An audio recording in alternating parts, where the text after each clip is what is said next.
Bueno, ahora vamos a hacer una pequeña introducción en general a por qué no hay que tenerle miedo a Borges, porque Borges lo que él escribe, lo escribe tratando de acorazarse de que nadie le venga a decir, mire, usted escribe un cuento muy lindo, magnífico, pero transcurre en la esquina de Lavalle y Tucumán. Bueno, yo vivo ahí y no se cruzan esas calles, queda invalidado y se cae abajo todo el edificio conceptual de su cuento. Entonces, para que eso no pase, Borges disfraza enormemente todos aquellos cuentos que realmente, en realidad, transcurren en Buenos Aires y hay varias claves de eso muchas veces, pero en general busca, bueno, generar todo un clima de misterio insondable y lo logra, lamentablemente. Eso sumado a, a que sus primeros ídolos son de la escuela del siglo de oro español, que busca instruir deleitando y entonces de ninguna manera busca ser súper sencillo. Góngora o Quevedo no son Lugones, no son para nada súper accesibles. Él tuvo muchísimas estilísticas en Málaga, era un español profesional, llegó a escribir de manera así tipo gauchesca, criolla, bueno, muy barroco, vanguardista. Entonces, el estilo, por supuesto, nos hace infranqueable a veces a Borges. Hay muchas cosas que lo vuelven claustrofóbico y la gente prefiere leer otra cosa porque dice, ¿qué es este cuento? Se llama La secta del Fénix y dice que hay un grupo de personas, que es la gente de la costumbre, la gente del secreto, que el secreto no lo transmiten los padres a los hijos, pero que hay gente que en lugar de dedicarse al secreto o a la costumbre, opta por un comercio directo con la divinidad. Pero qué carajo será este Borges tan complicado, hablando de no sé qué mierda. Voy a leer a alguien más simple. Yo soy cuerpo, necesito algo. ¿Y qué es lo que sucede? Que realmente Borges toma algo que tiene un sustrato material muy concreto, muy específico, muy sangrante y sufriente, eh, y lo eleva, lo quiere lograr que trascienda 300.000 años. Entonces, de lo que está hablando con la secta del Fénix es de hacerse la paja. Si él habla de la masturbación, la gente del secreto, la gente de la costumbre, es la gente, los pajeros. Cuando uno sabe que es el onanismo, se empieza a cagar de risa mal por cada una de las alusiones, reflexiones. Dice, pero a diferencia de los gitanos, que tienen ciertos rasgos en común, no, los pajeros no, tienen de distintos tipos de razas, colores de ojos, no, no se distinguen. Eh, y después dice, bueno, los judíos tienen un libro que los reúne, ¿no? Pero no, los pajeros no. Entonces, cuando uno sabe cuál es el sustrato, en lo que se inspiró Borges, aún ahí es donde uno comprende su grandeza. Por dos motivos. Uno, porque uno entiende el sentido que está disfrazando y enmascarando, pero algo que realmente, bueno, es maravilloso que no, lo logre elevar así, pero sabemos lo que es. Sabemos que no es una nube atómica de su delirio, es algo concretísimo que todos tenemos. Y además, para admirar, como si fuera un arquero zen, lo lejos que lanza la flecha. Yo definiría entonces la estilística de Borges, ahora nos vamos a detener en un cuento en particular, pero yo lo definiría como la tinta de un calamar o la tinta de un pulpo que él quiere oscurecer las aguas para que uno no vea que las ideas son realmente chistes, pero de estudiantina, chistes verdes, muchos de ellos. Bueno, entonces, pasemos ahora a rápidamente recordar algunos recursos de Borges. Este principalísimo que estamos diciendo es lo que hace en muchos casos, ¿no? Que es tomar algo chiquitito y elevarlo. Eh, Él ha leído algo de filosofía, pero alguito. No es un filósofo, no es nada profundo ni difícil de transmitir lo que sabe Borges de filosofía. Lo usa recurrentemente. Leyó a Descartes y lo único que sacó en limpio es, bueno, le dedicó un poema a Descartes. Con Descartes no logró nada. Con Spinoza sí le fascinó la idea de el panteísmo, pero no lo aplicó a la naturaleza, sino que un hombre es todos los hombres, escribió mucho sobre eso, que era un gran consuelo también para él decir, bueno, está bien, yo soy ciego, estoy acá atrapado, pero soy de alguna manera también San Martín y el hombre que pisa la luna. Y después, bueno, en diferentes autores ve cosas, Schopenhauer, muchos autores, es muy interesante su acercamiento a la filosofía con fines de traer eso a la literatura, ¿no? Entonces, veamos algunas de las cosas. Uno de la teología es, bueno, por ejemplo, en el Golem aparece un rabino en Praga que crea un hombre y él piensa, bueno, y detrás de este hombre está Dios que lo creó. Detrás de la mano que mueve la pieza del ajedrez está la mano de Dios moviendo a la mano. Y ese tipo de simetría, si la cámara se aleja y ves el mismo juego duplicado, aparece, por ejemplo, las ruinas singulares, donde es un hombre que quiere soñar intensamente a otro, tener un hijo así, que cobre vida de tan fuerte que lo sueña, efectivamente lo logra. Él sabe que la diferencia entre un hombre verdadero y este sueño es una sola, que es que no lo abrazan las llamas, no se quema así, lo toca el fuego. Entonces le enseña que nunca se acerque al fuego. Y de pronto lo invaden y él está a punto de morir y se incendian las chozas y entonces se entrega a las llamas porque dice, tuvo una buena vida después de todo. Y cuando hace eso, descubre que no muere, que no arde y que él mismo es un sueño, ¿no? Entonces esa simetría y esa autorreferencialidad aparece. Bueno, un ejemplo muy divertido es de dónde saca Borges un cuento maravilloso donde Shakespeare llega al cielo y le dice a Dios, miren Dios, yo fui Hamlet, lo dudé, pero fui Hamlet, fui Otelo, fui Ricardo III, yo fui Desdémona, yo le puse, me puse en la piel de todos ellos, tuve miles de identidades, pero no sé realmente quién soy yo, verdaderamente. Y Dios le dice, choque esos cinco, bienvenido al club, me pasa exactamente igual que a vos, viejo. Y ese tipo de relación de tú a tú entre Dios y el humano, lo toma de un viejo chiste de un judío y le dice a Dios, estoy desesperado, trae alivio por favor en mi corazón, mi hijo se hizo cristiano. Y Dios le dice, bueno, ojalá yo supiera cómo se soluciona eso, porque también mi hijo se hizo cristiano. Y ahora viene un sobre remate, tuve que hacer un Nuevo Testamento. Bueno, entonces, el interés de Borges por la filosofía, por la teología, es todo para poder contar con más tinta para oscurecer sus pobrísimas ideas, sus chistes pícaros, lúdicos, pero si uno sabe todo esto, se divierte muchísimo leyendo sus cuentos.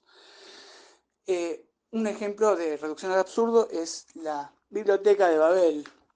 Resulta que había un pensador inglés que hablaba de la importancia de la intención de la voluntad, ¿no? Porque si no, para eso, 500 monos tecleando al azar, tarde o temprano van a generar la obra completa de Shakespeare.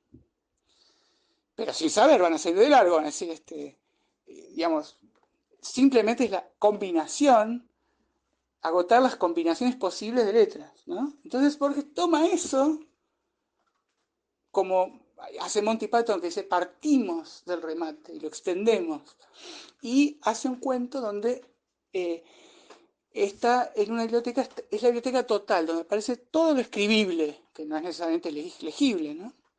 Y entonces él, bueno, razona, qué sé yo, pero lo interesante es que una vez que él ha montado perfectamente ese artefacto, después lo levanta y se lo lleve. Y dice, en realidad el universo podríamos pensar que esto existe tal como lo escribí, o que no existe, o que era así el universo nada más, ¿no? Así como dice en la secta del Fénix, eh, digamos, la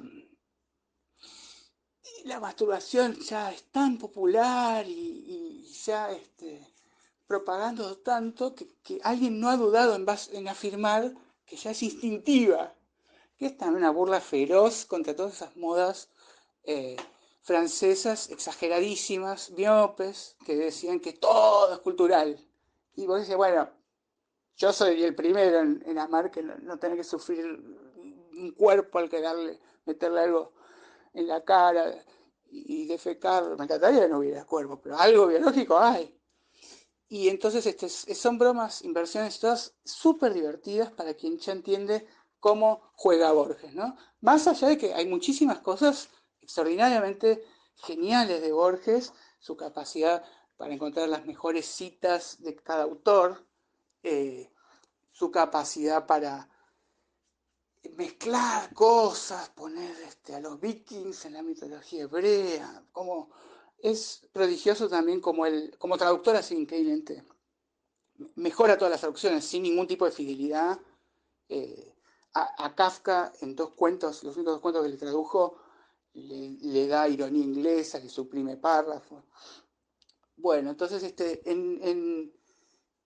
tenemos básicamente sabemos que Borges se basa en alguna idea muy pequeña y la eleva y la lleva al infinito y la pone en un lugar desconocido. Ese lugar desconocido agarra y le pone todos los ingredientes para que tenga sabor a desconocido. Pero mezcla cilantro, rabanito. Lo único que importa es que no tenga el gusto de Buenos Aires, porque él en realidad está realmente limitado a Buenos Aires, pero él cree que la grandeza del argentino es que es universal. Entonces, vamos a encontrarnos siempre referencias a cosas para que nos suenen algo remoto, para que nos tape con una venda el rayito así y nos maree, porque él tiene que esconder ideas muy sencillas. Bueno, entonces, nosotros hoy nos vamos a abocar a un cuento que se llama La lotería en Babilonia. ¿Por qué? Porque es un cuento que está inspirado en la ley Roca de Saavedra, es decir, la ley de voto obligatorio y universal, que a Borges no le molestaba muy especialmente, hasta que vino Perón. Y ahí se dio cuenta que es un error que puedan votar a personas muy brutas, porque entonces pueden ganar los demagogos. En fin, él decide burlarse del peronismo. Y realmente me parece que si uno sabe que se burla del peronismo, uno al leer este cuento hasta llega a decir, esta vez no fuiste tan alusivo, esta vez no fuiste tan sutil, esto ya es bastante grosero, insulta a mi inteligencia, no necesitabas decir la palabra pueblo, no necesitabas usar el sarcasmo y poner explícitamente la palabra necesidad histórica. O sea, hay muy evidentes alusiones al peronismo una vez que uno lo sabe. Y si uno no lo sabe, porque este cuento es leído en muchos otros países, igual es un cuento buenísimo. Termina siendo un cuento acerca de cómo es la vida misma, ¿no?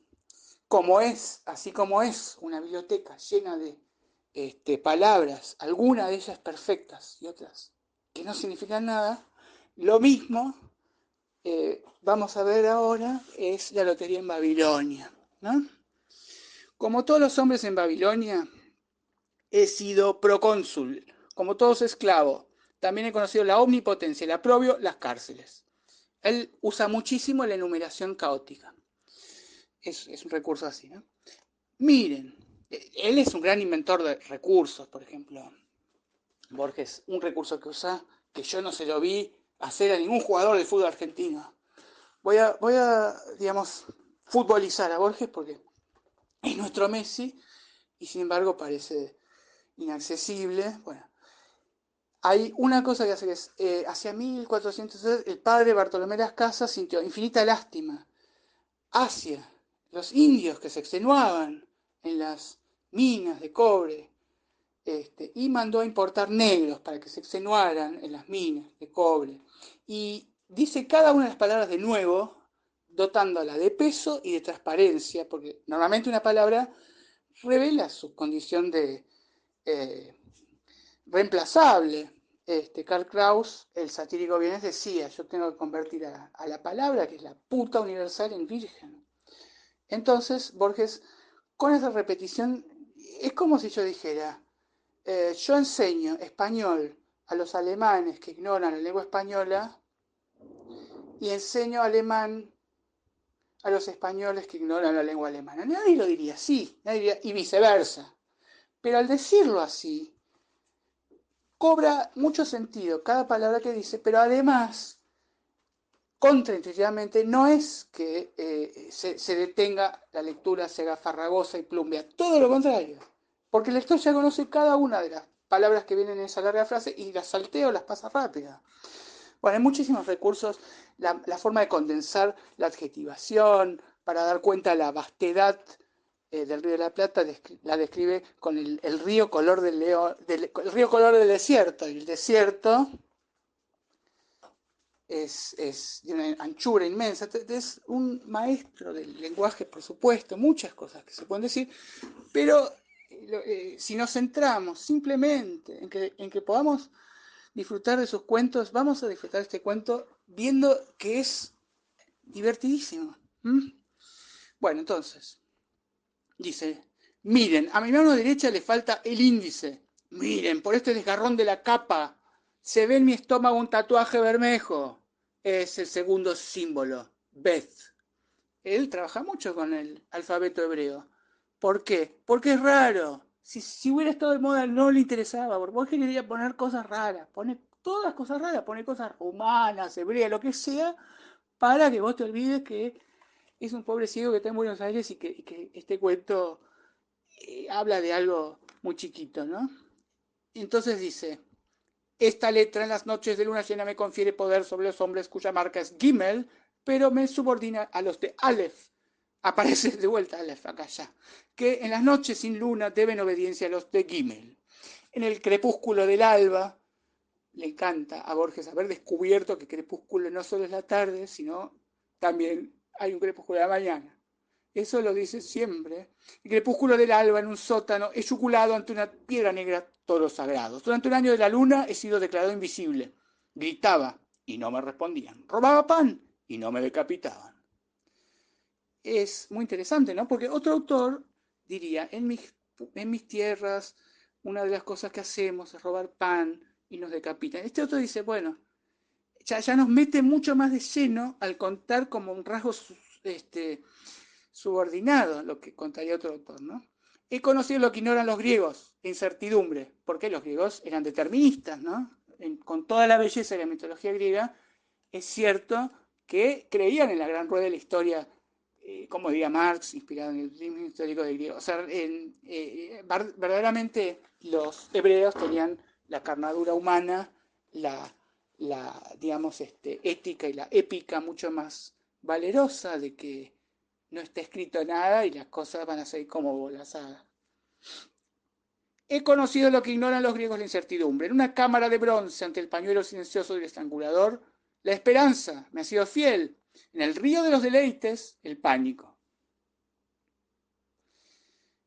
Es decir, primero que nada, nos recuerda que somos, que es bastante difícil calcular qué nos va a hacer felices y qué no, ¿no?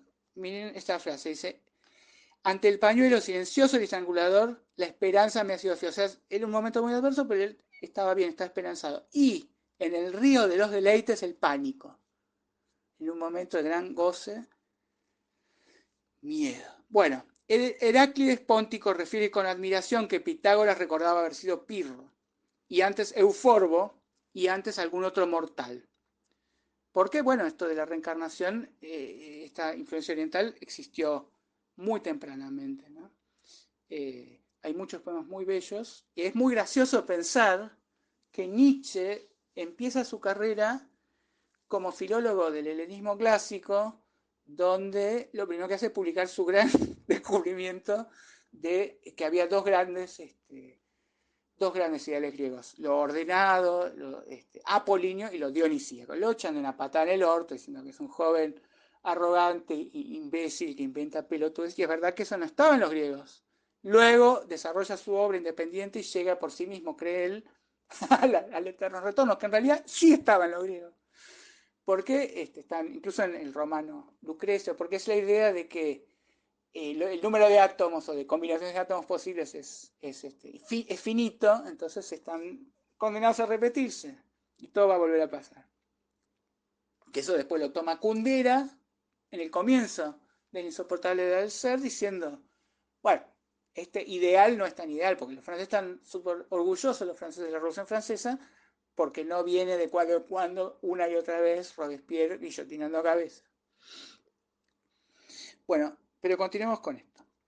Debo esa variedad casi atroz a una institución que otras repúblicas ignoran. Yo creo que las frases que dice Borges acá no las debo traducir, son bastante claras, ¿no? O que obra en ellas de modo imperfecto y secreto, la lotería. No he indagado su historia, sé que los magos no logran ponerse de acuerdo. Sé de sus poderosos propósitos, lo que puede saber de la luna, el hombre no versado en astrología. Es bastante claro, ¿no? Soy de un país vertiginoso, es Argentina. Pero siempre Argentina, él lo disfraza para que no le rompan las pelotas. Soy de un país vertiginoso donde la lotería es parte principal de la realidad. Hasta el día de hoy he pensado tan poco en ella como en la conducta de los dioses indescifrables o de mi corazón, ¿no? Es bellísimo. Los dioses indescifrables y mi corazón, en ese adentro y afuera que aparece de tantas formas en la historia de la literatura y la filosofía. Kant, que dice, el cielo estrellado sobre mi cabeza y la ley moral en el interior de mi cabeza.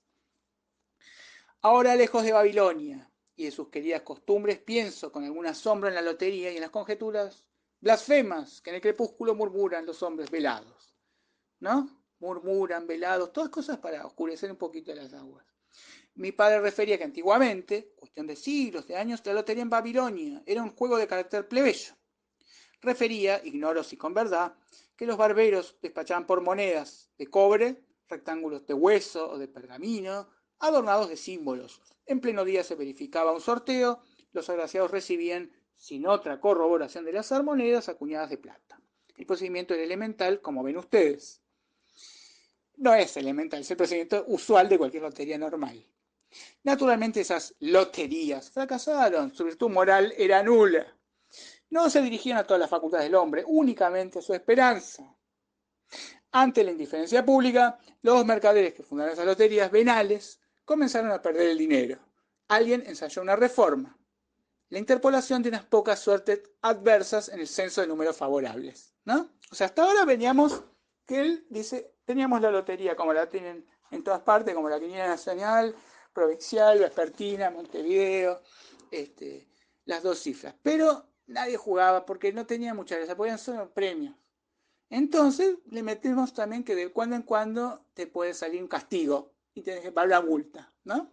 Entonces dice, mediante esa reforma los compradores de rectángulos numerados corrían el doble albur de ganar una suma y de pagar una multa a veces cuantiosa. Ese leve peligro, por cada 30 números favorables había un número aciago, despertó, como es natural, el interés del público. Los babilonios se entregaron al juego. El que no adquiría suertes era considerado un pusilánime, un apocado. Acá ya es, digamos, todo esto está inspirado en burlarse del peronismo y del patoterismo del peronismo, de lo que obliga a ser, ¿no? Roland Barthes ha definido el fascismo como no tanto lo que prohíbe como lo que obliga a ser. Y por otra parte es necesario que te obliguen a hacerlo porque realmente no es cierto que a la gente le interesaría la lotería si tiene castigo. Entonces, con el tiempo ese desdén justificado se duplicó. Era despreciado el que no jugaba, pero también eran despreciados los perdedores que abonaban la multa. La compañía, así empezó a llamarse entonces, tuvo que velar por los ganadores que no podían cobrar los premios si faltaban en las cajas el importe total de las multas. Es decir, vos perdías, tenías que pagarle a la compañía, entonces se burlaban de vos porque perdías, pero también se burlaban si le pagabas. Entonces decidieron, un grupo decidió no pagarle, ¿no?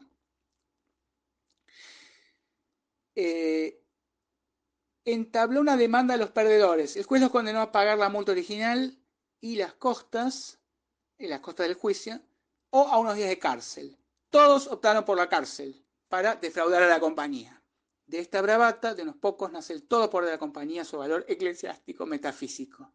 Una idea muy sencilla que ha pensado Borges. Primero que nada, bueno, le metemos castigo. Después, bueno, ya no es solo plata, porque ahora, bueno, ¿qué pasa? Pocos días después, los informes... Es increíble, pero hay una errata en todas las obras completas de Borges porque acá dice pocos después, sino pocos días después. Pero la leemos bien, ¿no? Eso es un gran problema de cómo el cerebro corrige y da la lección correcta, porque cuando uno quiere deliberadamente, para un motivo poético, alterar una palabra que parezca que tiene un error, no, nunca lo hacen, ¿no?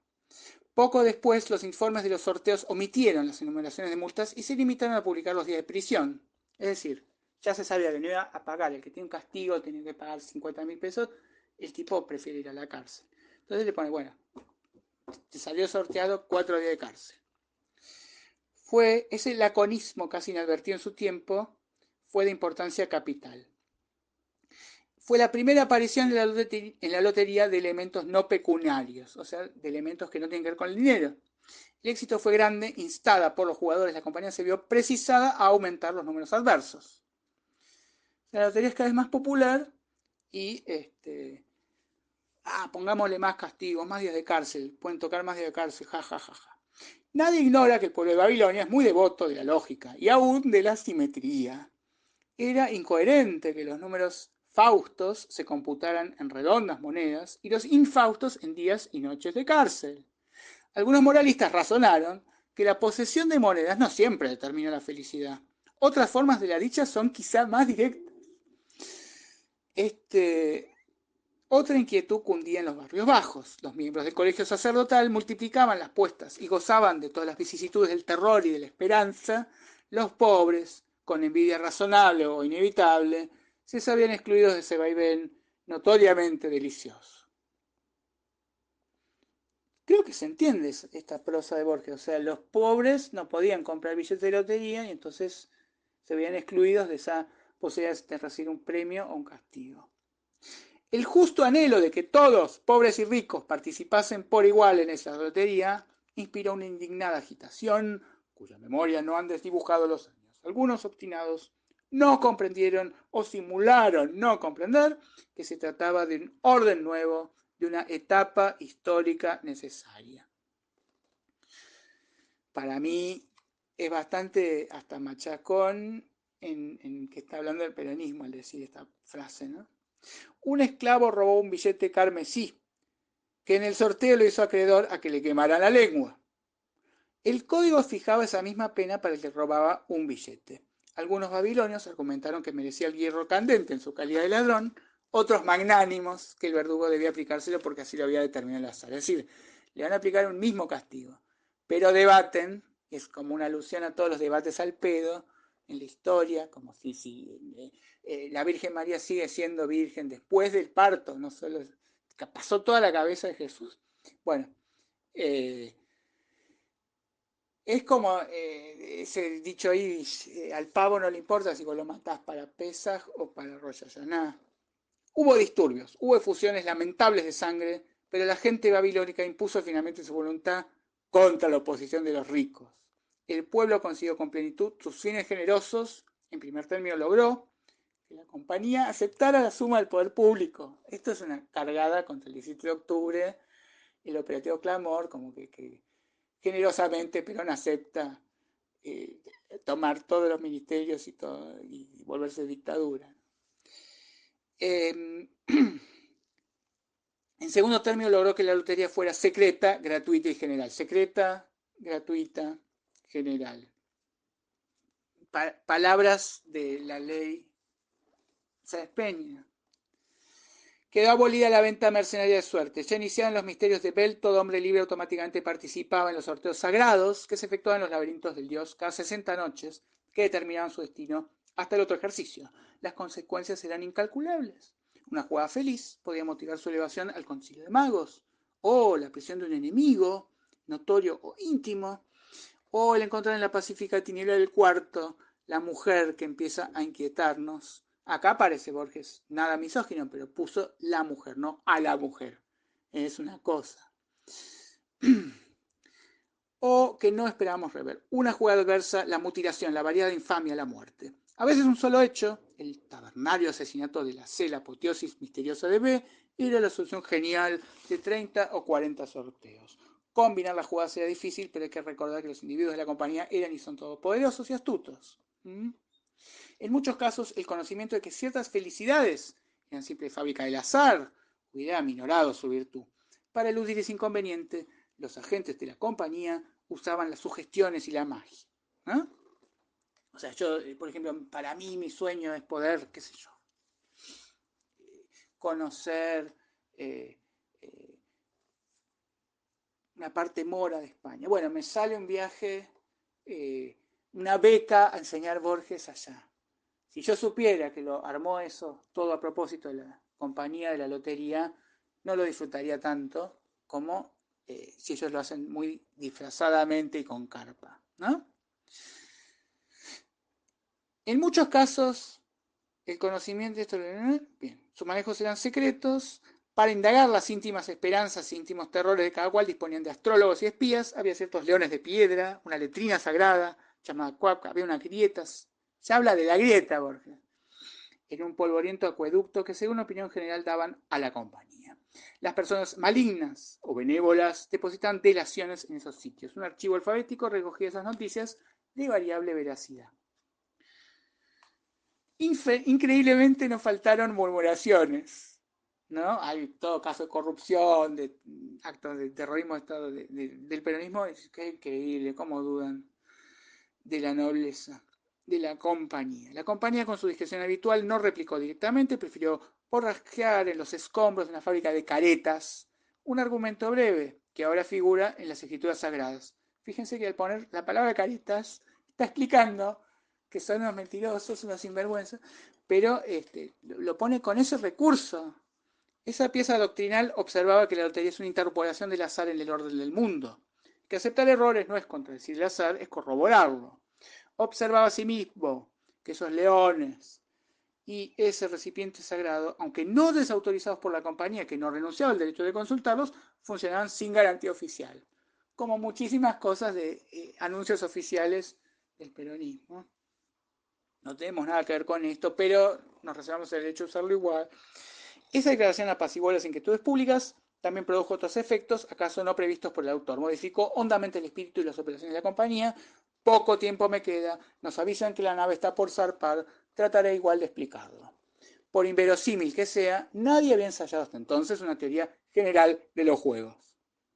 El babilonio no es especulativo, acata los dictámenes del azar, les entrega su vida, su esperanza, su terror pánico, pero no se le ocurre investigar sus leyes laberínticas ni las esferas giratorias que lo revelan, ¿no? O sea, acá el desprecio de Borges por el hombre común que no reflexiona, que no piensa en su vida, la vive como un animal.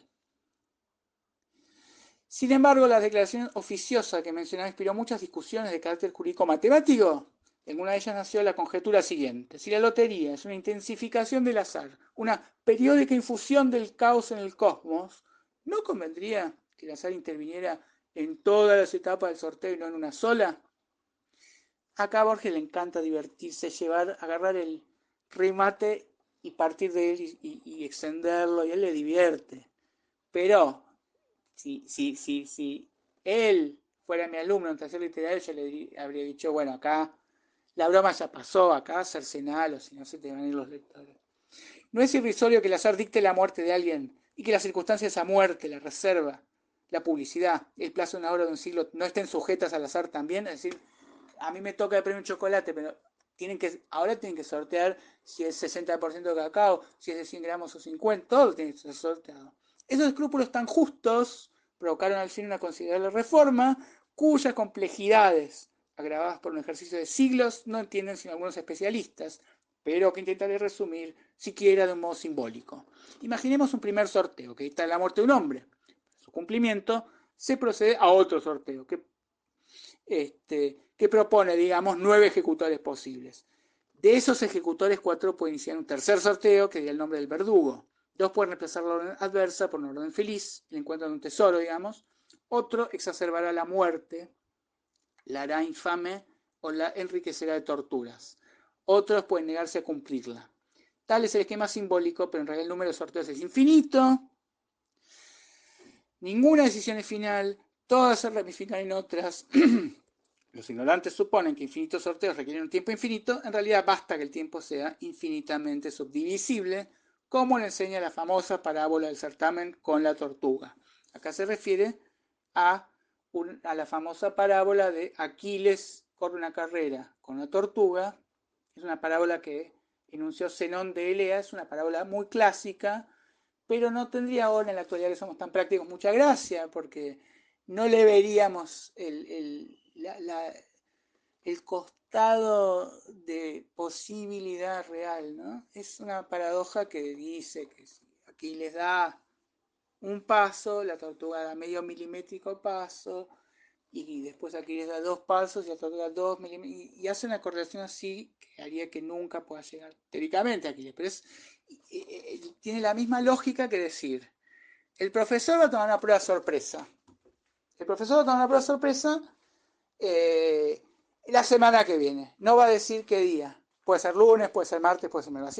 Estudien, vengan a estudiar todos los días y uno de esos días el profesor va a tomar la prueba sorpresa. Entonces los alumnos dicen, momento, si es sorpresa no la puedo tomar el viernes.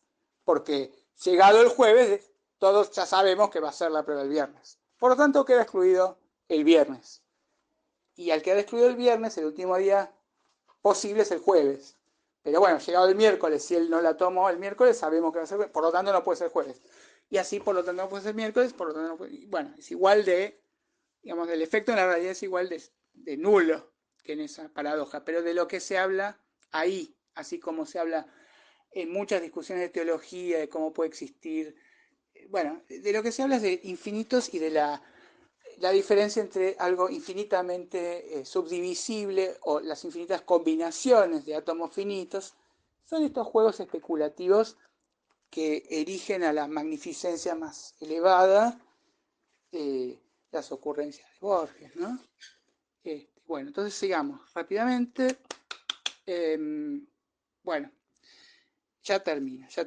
Ya debió haber terminado, ¿no? Ese Borges que dice que Shakespeare es un peronista irresponsable, que no corta tiempo, qué sé yo, que le agarra una frase magnífica que tiene Shakespeare, que es en Hamlet. Oh God, I could be bound in a nutshell and count myself king of infinite space. Dios, yo podría estar atado a una cáscara de nuez, que a su vez es un emblema, un símbolo de la síntesis, del resumen, ¿no? En inglés se dice para decirlo en una cáscara de nuez. Y considerarme rey del espacio infinito si no fuera que tengo pesadillas.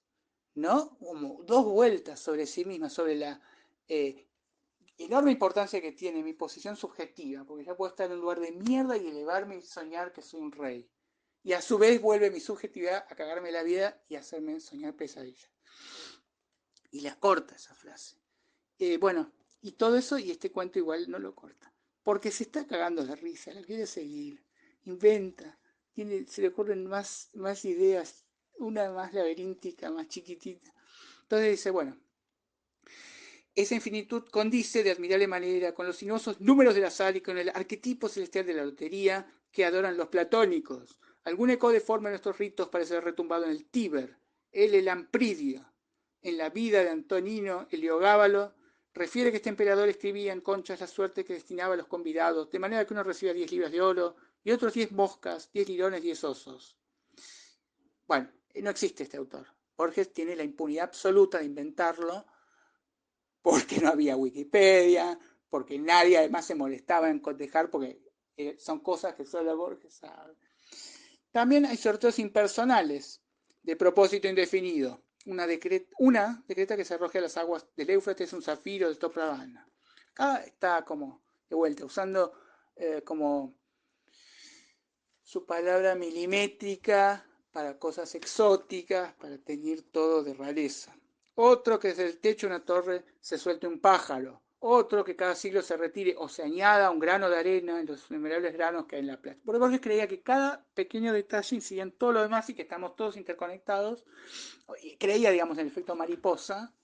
Y también creía en distintos como porvenires posibles, como encadenadamente si uno toma una pequeña decisión, ya trae aparejada miles de otras.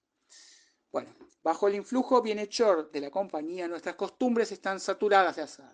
El comprador de una docena de ánforas de vino de Damasceno no se maravillará si una de ellas encierra un talismán o una víbora. El escribano que redacta un contrato no deja casi nunca introducir algún dato erróneo. Yo mismo, en esta apresurada declaración, he falseado algún esplendor, alguna atrocidad. quizá también alguna misteriosa monotonía. Nada está diciendo que lo que hace esta compañía es distorsionar, desviar algunas cosas, que apenas se nota, ¿no? Pero misteriosa monotonía no es nada. Si es monótono, no es misterioso. Nuestros historiadores, que son los más perspicaces del orbe, han inventado un método para corregir el azar. Es fama que las operaciones de este método son en general fidedignas, aunque naturalmente no se divulgan sin alguna dosis de engaño. Por lo demás, nada tan contaminado de ficción como la historia de la compañía. Un documento paleográfico exhumado en un templo puede ser obra del sorteo de ayer o de un sorteo secular. ¿Esto de dónde lo sacó Borges? De una polémica que sostiene el gran filósofo Bertrand Russell con el cardenal, con un obispo que le quiere explicar que Dios perfectamente puede existir. Entonces el gran filósofo inglés le dice, mire, los geólogos han podido determinar científicamente la edad de la Tierra y es mucho más antigua de lo que dice la Biblia. Entonces, sin inmutarse, el obispo le dice, bueno, Dios es todopoderoso o no es todopoderoso. Dios pudo crear hace 5 minutos falsas ruinas milenarias, ¿no? Bueno, rápidamente, por lo demás no es tan contaminada de ficción como la historia de la compañía. Los escribas prestan juramento secreto de omitir, interpolar, de variar, se ejerce la mentira indirecta, la compañía con modestia divina, elude toda publicidad, sus agentes como buenos de oral son secretos, las órdenes que imparten continuamente, quizá incesantemente, no difieren de las que prodigan los impostores. Además, ¿quién podría jactarse de ser un mero impostor?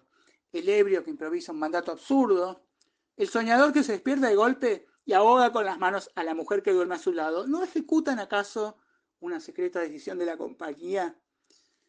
Podría haber puesto otro ejemplo, ¿no? Ya que está, de paso estrangula a una mina. O sea, Borges, una mujer estrangulada es en Borges lo que es en Nabokov la vuelta carnera. Aparece, es una figura que le gusta, pero no digamos después que tiene tan buen corazón.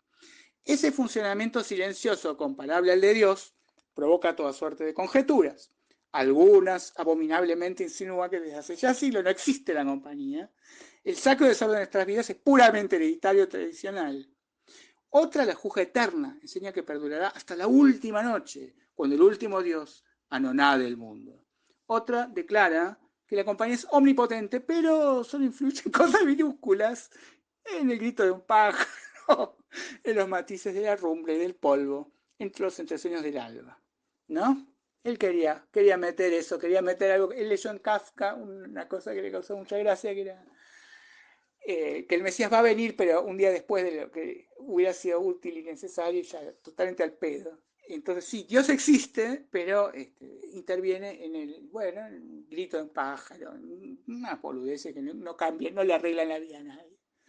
Él tiene, por ejemplo, esto de que la paradoja de que exista lo sobrenatural, pero no interviene, en un cuentito que se llama La Rosa de Paracelso, va un discípulo y va a ver al gran alquimista y dice, yo peregriné para ver cómo usted generaba de la nada una rosa, por favor hágalo. Y él simula que no puede. Cuando se va el discípulo, y para gran sorpresa del lector, que venía siguiendo todo esto con ilusión y después muy desesperanzado, en la última línea del cuento, el tipo, per jodere, hace surgir una rosa. Entonces, última frase, otra, por boca de heresiarcas enmascarados, que no ha existido nunca y no existirá. Otra no menos vil razona, que es indiferente afirmar o negar la realidad de la tenebrosa corporación, porque Babilonia no es otra cosa que un infinito juego de azares. Y no es, digamos, la vida es un infinito juego de premios y castigos, y Borges ha logrado nuevamente, luego de montar el artefacto maravilloso que nos hace pensar, que nos entretiene, después se lo lleva y dice, bueno, tal vez no existía, tal vez era el universo funcionando así nomás, y yo me hice la película.